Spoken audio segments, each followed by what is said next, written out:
Des membres du cadre d'expression démocratique chez le chef de file de l'opposition politique burkinabé. Ils demandent la contribution du CFA pour réussir une mission qui se sont assignée, celle d'œuvrer à réconcilier tous les Burkinabés. Des forces de défense et de sécurité désormais aptes à aller sur le terrain de la lutte contre le terrorisme.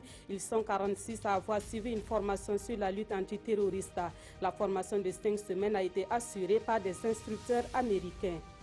Actualité à l'étranger, 3 femmes ont été arrêtées en France à la suite d'un attentat déjoué. Ces femmes radicalisées auraient prêté allégeance au groupe État islamique. 4 autres suspects ont également été placés en garde à vue. Bonsoir, merci de suivre ce 20h sur la télévision du Burkina. Le cadre d'expression démocratique veut œuvrer à la réconciliation de tous les Burkinabés. Cette coalition d'organisations de la société civile a donc décidé de sensibiliser les Burkinabés sur la culture de la paix. Avant d'aller sur le terrain et pour réussir leur mission, les membres de cette coalition font le plaidoyer auprès des autorités politiques. Ce matin, ils sont allés chez le chef de file de l'opposition politique burkinabé, Yacouba Gamene Monkouna Dabi. La réconciliation des cœurs des fils et filles du Burkina. Telle est la préoccupation du cadre d'expression démocratique. Cette coalition des organisations de la société civile demande la collaboration de tous. Et le cadre est là pour demander le soutien du chef de file de l'opposition, Zéphirin Diabré. Bien avant l'insurrection, il y a eu depuis les années 83 aujourd'hui des crimes économiques et des crimes de sang. Vous avez également la situation insurrectionnelle et même la situation de la transition. Et aujourd'hui, il faut qu'on se parle. Et c'est à ce titre que nous avons entrepris, n'est-ce pas, cette démarche participative et républicaine afin d'écouter les charges et de leur également donner ce que nous avons comme mots pour soigner ce pays et aussi voir dans quelle approche on peut ensemble trouver des voies et moyens pour relancer ce pays tant au plan social qu'au plan politique et économique. Dans les prochains jours, Pascal Zeïda et les siens comptent étendre leur démarche à d'autres acteurs de la scène politique et de la société civile avec pour objectif de distiller le même message. 2 accords de financement sous forme de dons ont été signés aujourd'hui entre l'État burkinabé et la Banque africaine de développement. Le premier accord permet de mettre à la disposition du Burkina Faso 500 millions de francs CFA pour financer un projet hydraulique. Et quant au second accord de dons, il est d'une valeur de 600 millions de francs CFA et est destiné à soutenir la filière Carité. Moussa Ouedraogo et Maïmouna Traori. Par cette signature de convention, la Facilité africaine de l'eau, à travers la Banque africaine de développement, s'engage à financer le projet d'études intégrées de valorisation du barrage souterrain de Naré, c'est dans la commune rurale de Tougouri. C'est un accord sous forme de don d'un montant d'environ 550 millions de francs CFA. C'est pour mieux exploiter cette eau, c'est pour faire des études, pour savoir quelles sont les quantités, pour voir si l'on ne peut pas mieux exploiter ces approvisionnements en eau pour l'irrigation, pour l'eau potable, pour tout ce que l'eau peut apporter dans un développement. Le second accord est un don du Fonds africain d'assistance au secteur privé. Il débloque ainsi environ 600 millions de francs CFA pour renforcer les capacités de promotion et de marketing des acteurs de la filière Carité. Nous allons moderniser nos moyens de production et mieux organiser tous les acteurs de la chaîne afin de rendre le beurre de Carité made in Burkina compétitif sur le marché international. Ce projet d'une durée de 3 ans permettra également aux acteurs de la filière Carité d'élaborer des guides de bonnes pratiques, d'organiser des formations et de prospecter de nouveaux marchés. En novembre prochain, le nom du nouveau ou de la nouvelle responsable de la Chambre de commerce et de l'industrie du Burkina Faso devrait en principe être connu. Mais que de polémiques depuis le déclenchement du processus de l'élection au sein de cette structure. Ce vendredi, c'était au tour de la coalition nationale des acteurs économiques pour le commerce équitable de donner de la voix sur cette élection. Des précisions avec Jean Zongo et Maxime Zongo. Face à la polémique de plus en plus vive autour du processus de renouvellement des structures de la Chambre de commerce, la coalition des acteurs économiques pour un commerce équitable se sent interpellée. Le processus engagé étant irréversible selon elle, il n'est plus pertinent de le remettre en cause. La coalition, dans son élan, revendique également un statut d'observateur indépendant. Vu le rôle capital qu'a joué la coalition dans le toilettage des tests réglementant la Chambre de commerce et d'industrie, vu la défense sans faille de ces textes par la coalition depuis son adoption. Considérant la dénonciation avec insistance de certains acteurs économiques, traitant des personnes intervenant dans l'organisation des élections de partisans, la coalition revendique auprès du ministère du Commerce, de l'Industrie et de l'Artisanat le rôle d'observateur indépendant des élections consulaires dans tous les bureaux de vote en vue de rassurer la majorité des acteurs économiques. S'agissant de la répartition des sièges des membres consulaires, la coalition estime qu'elle a été faite au terme de larges débats contradictoires et acceptés par tous. Par conséquent, il n'est plus question de revenir en arrière, car changer les chiffres, c'est rendre l'élection incertaine. Il est plutôt opportun, selon elle, de tourner vite la page en mettant enfin en place un bureau dynamique à même de répondre aux aspirations du monde des affaires pour un meilleur partage des richesses.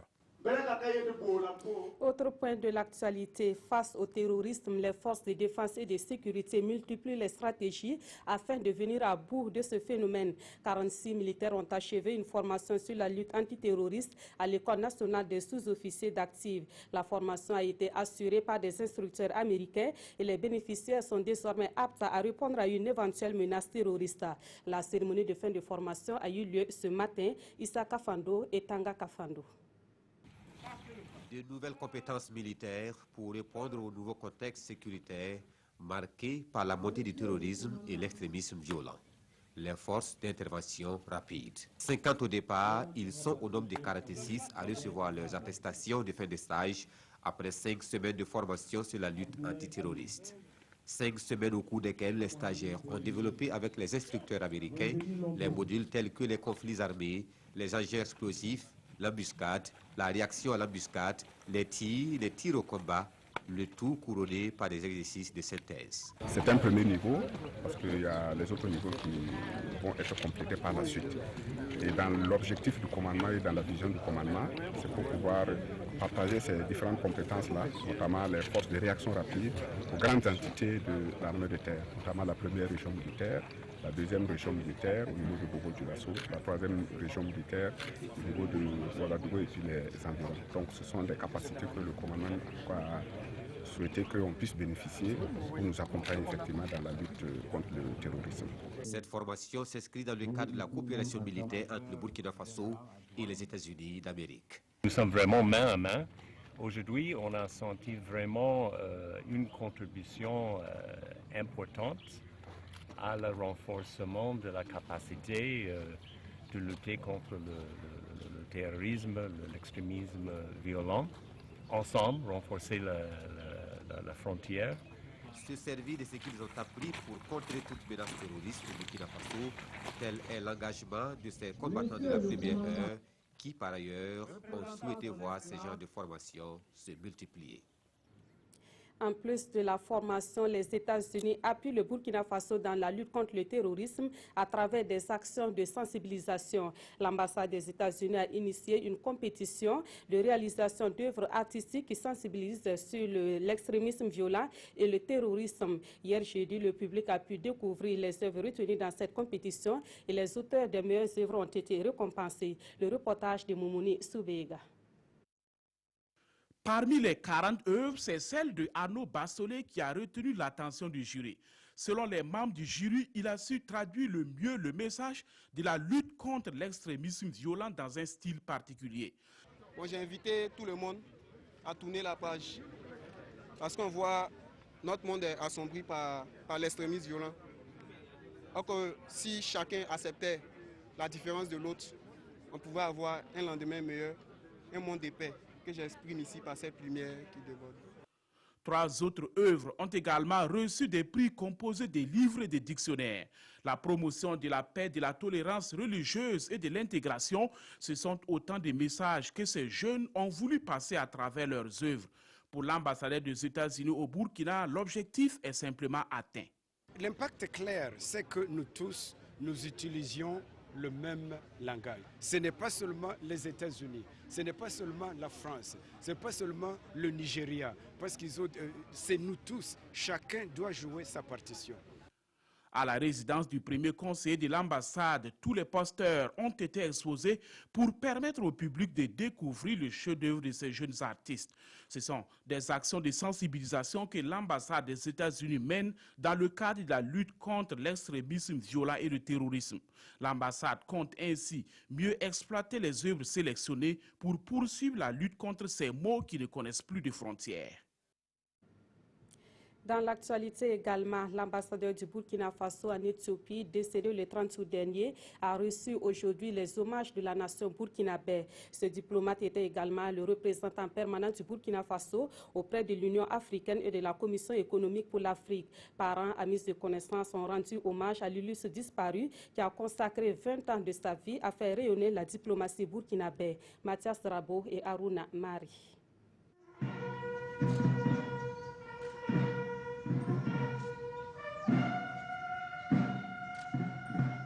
La sonnerie au mort pour l'illustre disparu et les visages affligés, la nation burkinabé, au premier rang le président du Faso, s'incline devant la dépouille de Hamidou Touré. L'ambassadeur de Burkina auprès d'Éthiopie a rendu l'âme des suites de maladie le 1er septembre dernier à Addis Abeba à l'âge de 56 ans. C'est dans ce pays qu'il avait présenté ses lettres de créance en juillet 2015. Il avait également la casquette de représentant permanent de l'Union africaine et de la Commission économique pour l'Afrique. Excellence, Monsieur le Président du Faso, Hamidou Touré, qui aura passé 2 décennies de sa vie à servir la nation avec loyauté et dévouement, était l'incarnation du diplomate accompli. Grand polyglotte, l'anglais, l'arabe, le russe, l'espagnol et le mandarin, il les manipulait toutes avec une aisance sans oublier les langues nationales qui n'avaient plus de secret pour lui. Travailleur acharné, sa joie de vivre et son accessibilité, sa serviabilité et son altruisme étaient sans pareil. Hamidou Touré a intégré le corps des conseillers des affaires étrangères en 1996. Après avoir assumé plusieurs fonctions au pays, il a été nommé 2e conseiller à l'ambassade de Burkina Faso auprès de la République de Chine-Taïwan en 2001. Il y restera jusqu'en 2008. Pour service rendu à la nation, il a été élevé au rang d'officier de l'ordre national à titre posthume. Cette cérémonie d'hommage, malgré l'extrême douleur et la profonde tristesse, comble de grâce tous les membres de notre famille. La famille se sent très honorée et vous réitère sa profonde gratitude. Pour sa famille, les diplomates et les anonymes, l'homme restera à jamais gravé dans les souvenirs. Des prières ont été dites pour le repos de l'âme de l'illustre disparu. Hamidou Touré sera inhumé samedi 10 septembre au cimetière de Gungen. Des incohérences sont souvent constatées dans la répartition spatiale des infrastructures et des services sociaux de base. La Direction générale du développement territorial a réalisé une étude sur la question dans la région du plateau central. Une étude dont la finalité est d'attirer l'attention des décideurs politiques et des acteurs locaux sur ces incohérences. Ils se sont retrouvés à Zignaré pour prendre connaissance des résultats de cette étude. C'est de la Réunienne, Estelle Judith Assorba. Cette étude avait été menée pour offrir une vue synoptique sur la répartition spatiale des infrastructures et des services sociaux de base comme la santé, l'éducation, l'hydraulique et les bâtiments administratifs du plateau central. Elle a révélé des incohérences qui existent au niveau de cette répartition spatiale et de l'accessibilité des infrastructures. Pour faire face à ces incohérences, les contributions des élus locaux et des représentants des services techniques déconcentrés du plateau central sont les bienvenus. Réunis à Zignaré à la faveur de cet atelier national de validation de cette étude, ces acteurs vont apporter des suggestions et recommandations dans l'optique de finaliser le rapport pour une large diffusion au niveau national. Ils pourront désormais se référer de cet outil pour une meilleure planification des investissements des projets et programmes sociaux des différentes entités territoriales de la région. Des études similaires avaient été réalisées dans les régions du centre-sud, du centre-ouest et des Cascades. Les nouveaux référentiels de la décentralisation étaient au centre d'une rencontre tenue hier dans la capitale burkinabé. Il s'agissait d'une réunion technique pour passer en revue les actions déjà accomplies et celles à venir dans le domaine de la décentralisation. L'objectif à terme est de mieux réussir cette politique au Burkina Faso. Paul David Bambara et Oumou Sissi. Ils réfléchissent sur les mécanismes à mettre en place pour permettre aux communes de se prendre en charge. Une soixantaine de secrétaires et directeurs généraux des ministères, des responsables d'institutions, ainsi que des maires prennent part à cette réunion d'élaboration de nouveaux référentiels de la décentralisation. Il est attendu d'eux des amendements et propositions qui viendront renforcer la gestion des communes. Il s'agit dans une première phase de faire des évaluations rétrospectives. Il s'agit également du fait de l'échéance du cadre stratégique de mise en œuvre de la décentralisation en 2015, également l'échéance des référentiels supra de développement qui est l'ASCAD, également en 2015. Voilà le bien fondé de passer à un autre cycle de la décentralisation à travers des nouveaux référentiels. Si vous prenez par exemple la capacité des communes à se financer, ce sont des problèmes qui ont été soulevés. Il faudra qu'à travers ces référentiels, on puisse voir qu'est-ce qui peut être fait pour améliorer donc cette capacité des collectivités à engendrer donc des ressources pour financer le développement. Le nouveau référentiel, qui se veut plus innovant, devra poser les bases d'une vision prospective de la décentralisation qui tienne compte des politiques et stratégies sectorielles. Le comité espère faire adopter la vision prospective ainsi que la politique nationale de la décentralisation en Conseil des ministres au plus tard en décembre 2016. Dans l'actualité également, hier et aujourd'hui, Ouagadougou a abrité une conférence scientifique régionale sur les changements climatiques.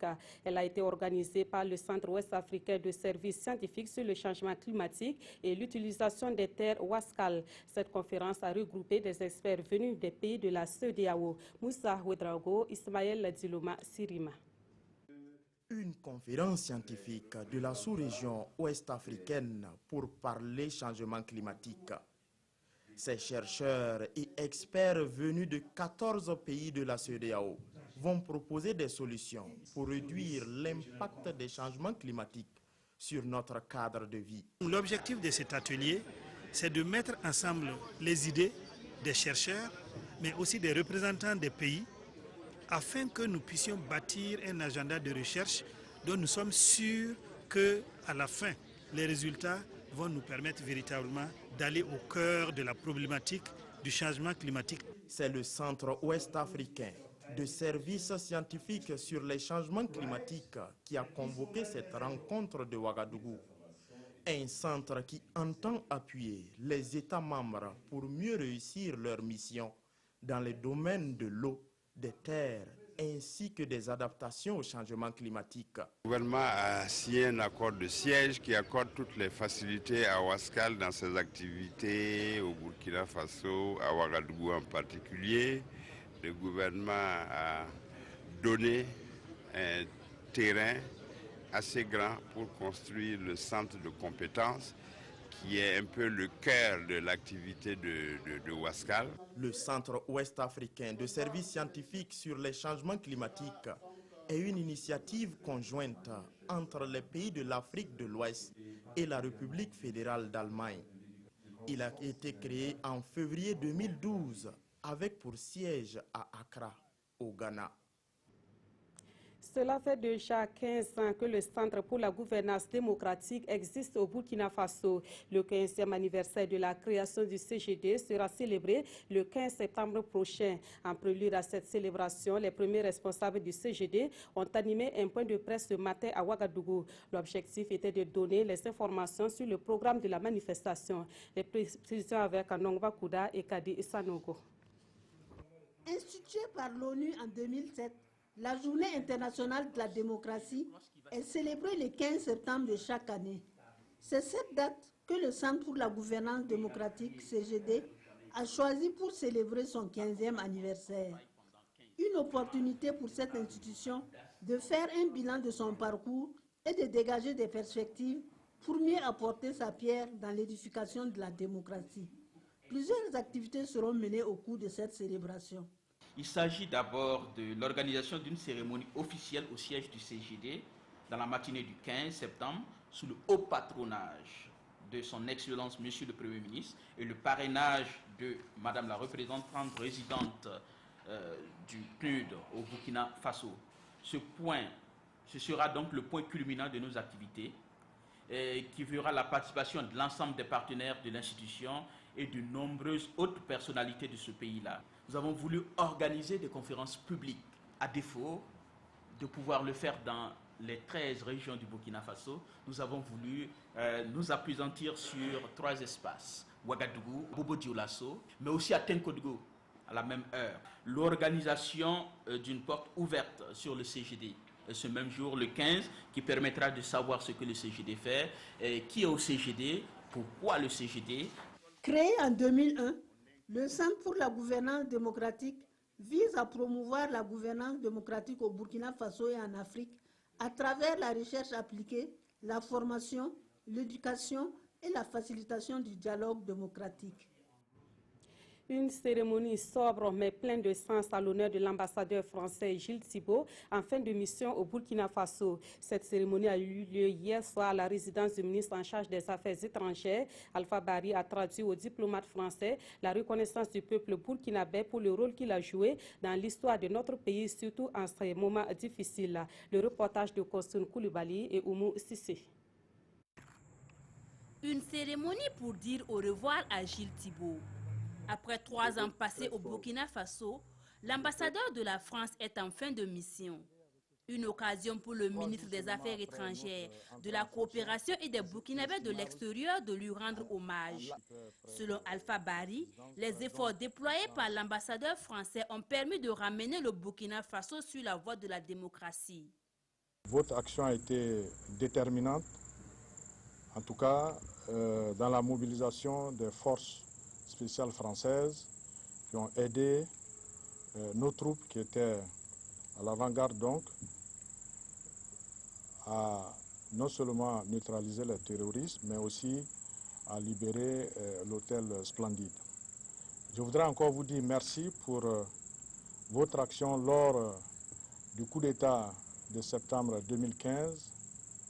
Et Gilles Thibault de traduire son admiration pour le courage et le dynamisme du peuple burkinabé.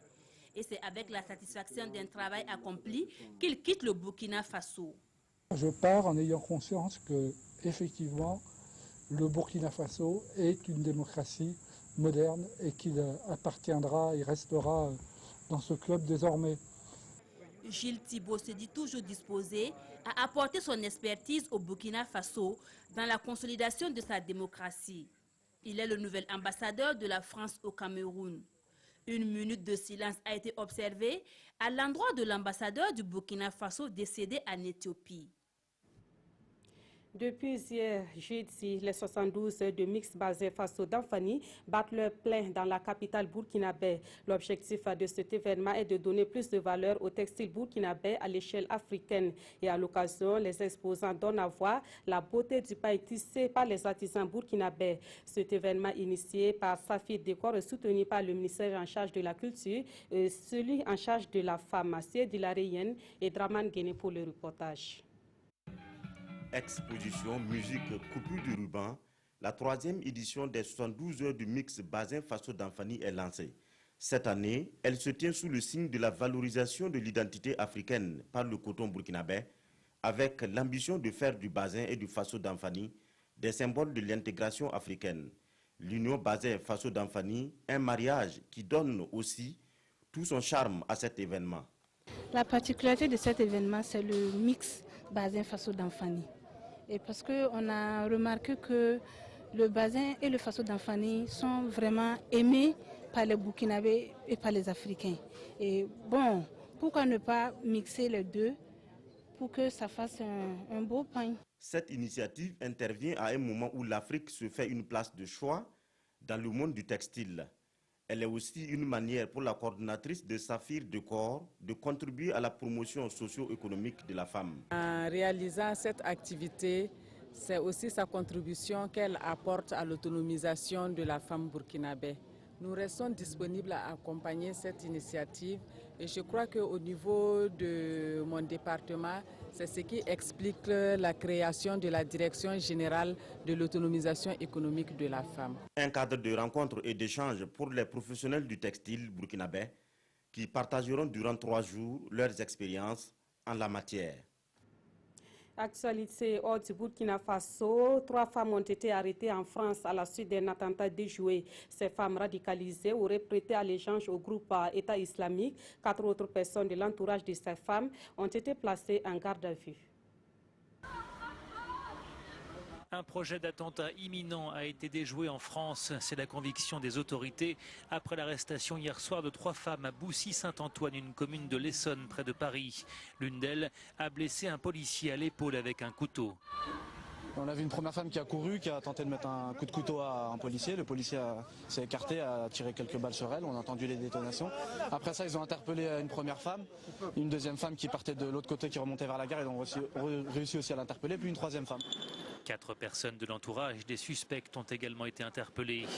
Une course contre la montre s'était engagée après que la police avait reçu hier un message d'alerte sur un risque d'attentat dans les gares parisiennes et en Essonne. Ces jeunes femmes âgées de 39, 23 et 19 ans, radicalisées, fanatisées, préparaient vraisemblablement de nouvelles actions violentes et de surcroît imminentes.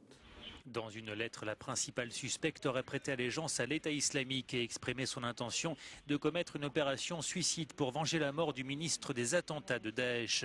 Cette jeune femme est aussi la fille du propriétaire du véhicule retrouvé récemment près de Notre-Dame de Paris, avec à l'intérieur plusieurs bonbonnes de gaz et bouteilles de gasoil. Et puis la Corée du Nord a revendiqué un nouvel essai nucléaire ce vendredi à l'occasion de son 68e anniversaire. Les réactions internationales n'ont pas tardé. En Corée du Sud, cela est vu comme une nouvelle provocation grave et même la Chine, seul allié de Pyongyang, a dit s'opposer à ce nouvel essai. La Corée du Nord affirme avoir réalisé un 5e essai nucléaire. Comme d'habitude, l'annonce a été faite par la télévision d'État alors que le pays célèbre le 68e anniversaire de sa fondation. Ce nouvel essai est le plus puissant à ce jour selon la Corée du Sud qui dénonce les provocations répétées du régime de Pyongyang. Nous sommes confrontés à une situation grave qui est totalement différente du passé quand la Corée du Nord menait des essais nucléaires tous les 3 ans. Cela constitue une vraie menace pour notre pays, souligne le Premier ministre sud-coréen. Notre armée doit se tenir prête à punir fermement la Corée du Nord pour ses provocations. Dans un premier temps, les géologues ont cru à un tremblement de terre enregistrant une secousse de magnitude 5,3 en provenance de Corée du Nord. Mais Séoul a rapidement eu la conviction qu'il s'agissait d'une explosion nucléaire qui a été estimée à 10 kilotonnes par les experts. C'est presque 2 fois plus que le dernier test nord-coréen et légèrement moins que le bombardement d'Hiroshima.